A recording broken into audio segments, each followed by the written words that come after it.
What is up, everybody? Out on a ride on this dreadfully hot day. Not enjoying this one bit, because man alive, it's hot. I put up my first motovlog, or I'll say it, a test.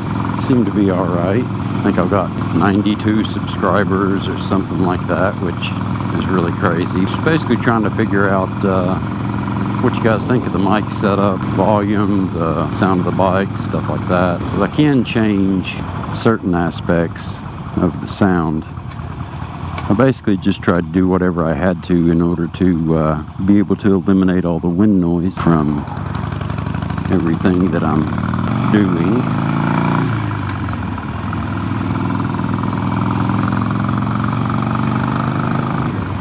Because I really don't like the wind noise. Got my Harley detachable Sissy Bar installed, which I absolutely love. I was going to go with the built well, the tall bar. I like it, but I wasn't going to spend over $200 for a Sissy Bar. And I didn't like the fact that it would be on the bike permanently. I just wanted something that was a quick detach, and I absolutely love it. And what's crazy is most people wanted like $129, $139 for those. Ended up getting the Sissy Bar. It's like $83 plus shipping. Hell, that was cheaper than the Chinese knockoff. The Harley one seems to be pretty rigid. If anybody else out there has one, let me know your comments, or if you've seen someone that had the Chinese knockoff version, let me know if that's a POS, because most of the reviews and stuff that I had seen on those, everybody was like, oh, it's flimsy and it moves a lot, which, I mean, most everything from China is going to do that, especially something that's compared to Harley. A couple of channels I watch, they both have Sissy Bars and absolutely love them. It makes it a lot easier to strap stuff to. I don't have to worry about wearing a backpack. I can just bungee the backpack to the bike and be done with it. Check on it every now and again. I also wanted to talk about motovloggers, guys that I really enjoy, ones that I watch on a daily basis. I watch Biking Bird. Biking Bird is a really good channel. Started watching him when I don't even think he had maybe 1,000 or 1,200 subscribers, maybe something like that, maybe 1,000. He hadn't been doing it long. Really enjoy watching him. Dan the Fireman is another really good motovlogger. He's got a bunch of great topics and talks about men's health, and pretty well all around good guy, good time. Watch the Blue Bike in Doyle. He's a great guy. Goes around a bunch of different places. He's always traveling and riding somewhere. Latest one that I've gotten into, that I'm coming to find out that I really enjoy his channel, is the Great Egret. His link, as well as all the others, will be down in the description. On one of his motovlogs was talking about people and people being negative or having issues with what he's doing, or issues with other people, or questions that have arose, like everybody has their own personality, and everybody has their own outlook on life, and everybody has their own way of doing things. You brought up a good point. Just because I say something or I do something doesn't mean that I'm right. Doesn't mean that I'm wrong. It's just my way of doing things. What I really enjoyed and really got me excited about in the conversation was, I've got a couple of how-tos and a couple of things that I'm doing and things that I have done, and I'll try to go about it with a open mind, or a simpleton's way of doing it, to try to describe it so if you're a novice or a beginner, you can pretty well do anything. If I do, if I've done something in any of my videos that is wrong, if it has been, we'll say, a hindrance in doing something else, like say I took something off that I didn't need to, or I didn't take something off that I needed to, or the process wasn't the correct way, I will always come back and correct the video, or correct myself, saying, okay, look, I messed up. You do not need to do it like this. Not only will I talk about the way I did it and if it was wrong, but I will also talk about the correct way to do it. And if I'm working on something, I have a factory service manual. And that factory service manual is supposed to be the Bible on how to do things to my bike. And you know what? There's guys that will nitpick all day long about things that you do, or things that you say, or how you say something, or whatever. And that's just what they do. But in all honesty, when it comes to people, I want my channel to be an open-minded channel. I want my channel to be a place where people can come and enjoy, and have a video to watch every now and again, and enjoy the topics that I discuss, and enjoy the fact of just riding a motorcycle. Because you know what? I really don't want someone to feel the need that they should have to come in and criticize me, or criticize my viewers, or criticize anything, because no one enjoys that. Everybody enjoys people with an open mind. If you disagree with something that I say, or you disagree with something that I do, then by all means state your point, and I am the first person to tell you I'm going to have an open mind about it, because you know what? I may see your point. That doesn't make you right. That doesn't make you wrong.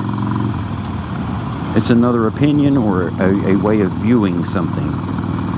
And to me, I am about knowledge. I love knowledge. I love to gain knowledge in any way that I can. And there have been a lot of times where people have had far better ideas than I had. There's also been times where I've had a more simplistic approach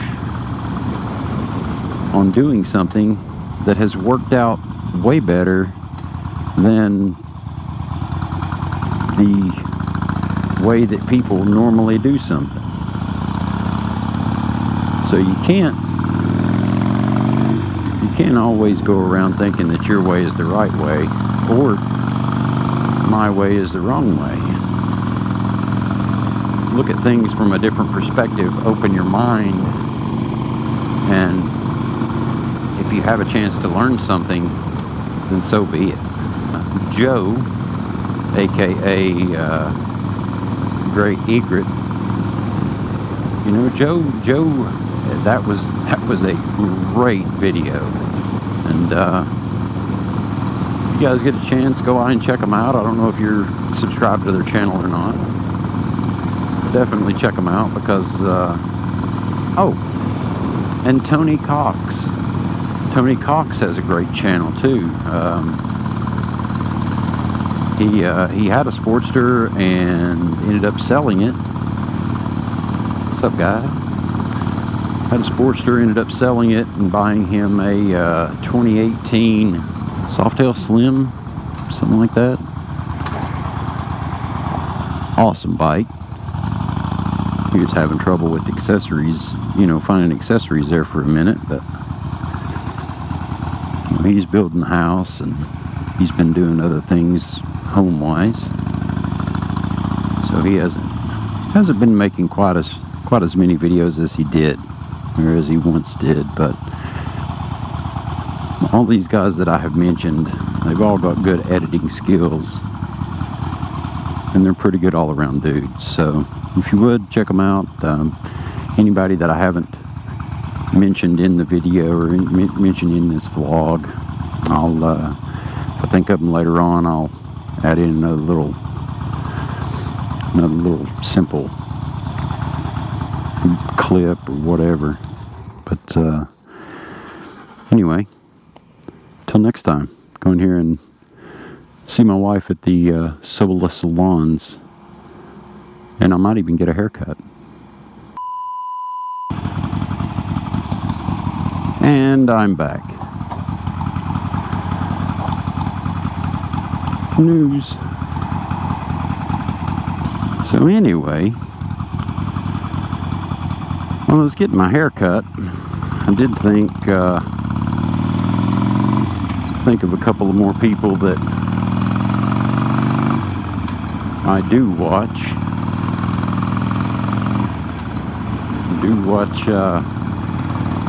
Blockhead. Watch him. I watch Moto Noob Rider.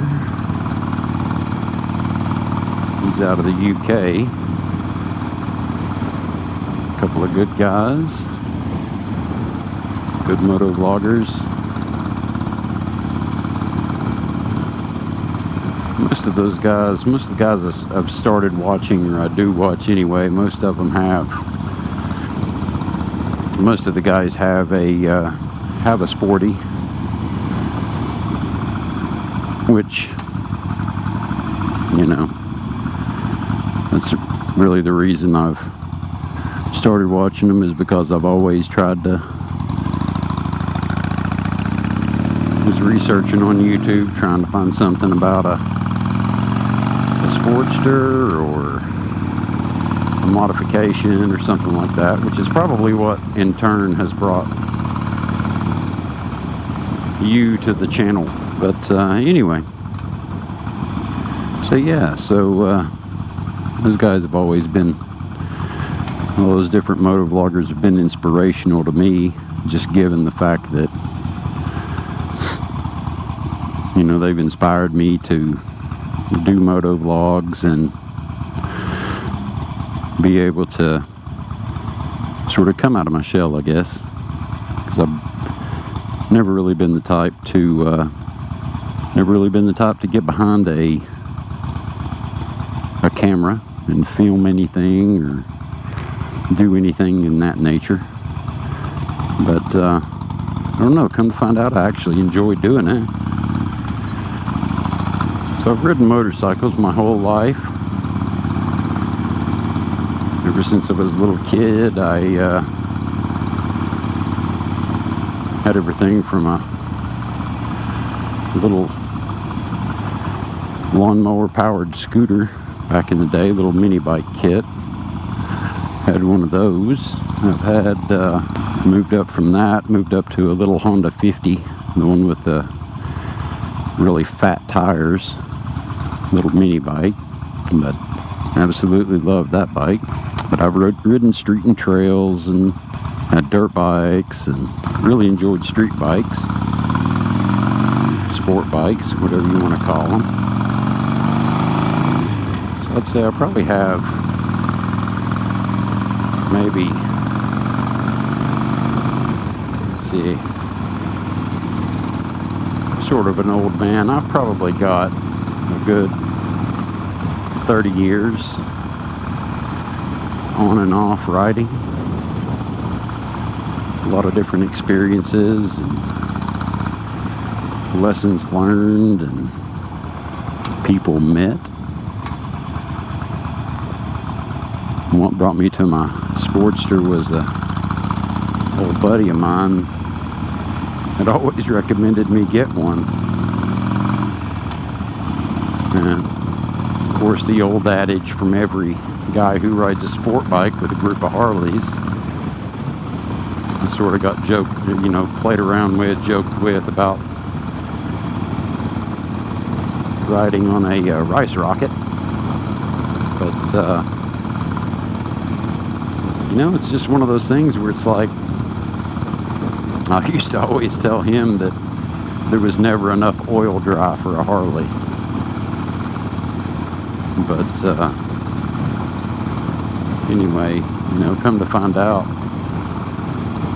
this is by far, my Sportster is by far the best motorcycle I have ever owned. And I think I've owned something of every brand motorcycle made. Kawasaki, Honda, Kajiva, KTM, Suzuki, Yamaha. And out of all the different bikes that I've owned, different brands, this is by far my most favorite. Just because you can make it your own, you can do whatever you want to make the bike look, sound, feel, performance. You can do anything you want to make it do what you want it to do. My next video, I'll go over the modifications that I've done to my bike, give everyone a tour of the bike. Anyway, till next time, you guys ride safe. Thanks for watching.